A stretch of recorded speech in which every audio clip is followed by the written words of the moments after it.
Hey guys, Eric and Jim here, and we're going to be talking to you today about Alice in Wonderland. Alice in Wonderland picks up about 13 years after these stories that we're all familiar with and finds our heroine back in Wonderland, but it's a very different kind of Wonderland this time around. It's darker, gloomier, and essentially one that's at war, a war between the villainous Red Queen and the heroic White Queen.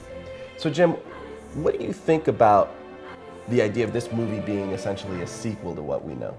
I think it was an interesting approach to try to deal with the problems a lot of people have always had with adaptations of Alice, or even with the books themselves, which was that she's a very passive character. So they created a sort of Joan of Arc, Sword in the Stone, St. George the Dragon Slayer plotline for her to try and make her a more active character. But that doesn't work as well as I think they expected, because the central performance by the actress playing Alice is pretty flat. Yeah.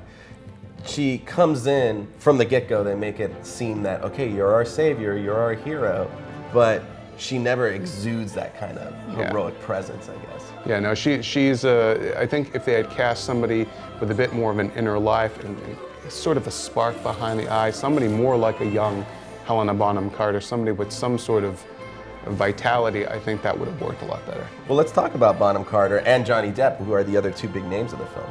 Well, Helena Bonham Carter steals the show as the Red Queen. She's hilarious. Kids are going to love her. Johnny Depp is good, and he brings a lot of energy. Finally, when he shows up, there's some sort of human character besides Alice that you can kind of latch onto.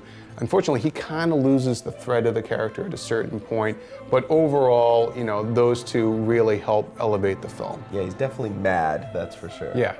Yeah.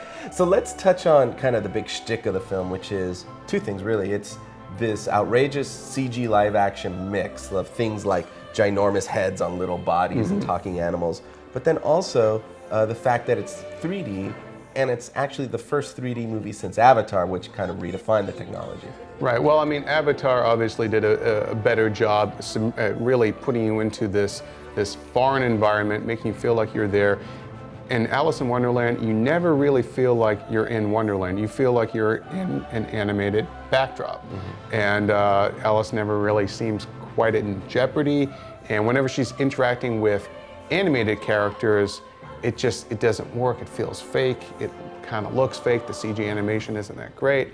But I think it would have been better had they just either done it wholly CG animated, or more characters being like Depp and Bonham Carter, where they're just slightly augmented. Yeah, and the 3D, at least for me, it was that cheap kind of 3D we were talking about, the pop-out effects, which just doesn't work for me. So, as the official IGN editor providing the review of the film, give me your star rating and your final thoughts. I'm going to give it 2.5 out of 5 stars. I was really looking forward to this movie, but I think ultimately it's a case of the parts being greater than the movie as a whole. There's enough in there that's going to entertain the target audience of kids and families, but it's not the movie that it could have been. I agree. I would have much preferred to see perhaps a Guillermo del Toro directed Alice in Wonderland, but as a Tim Burton film goes, it's just okay. Yeah. So there you have it. For more on Alice in Wonderland, be sure to check out movies.ign.com.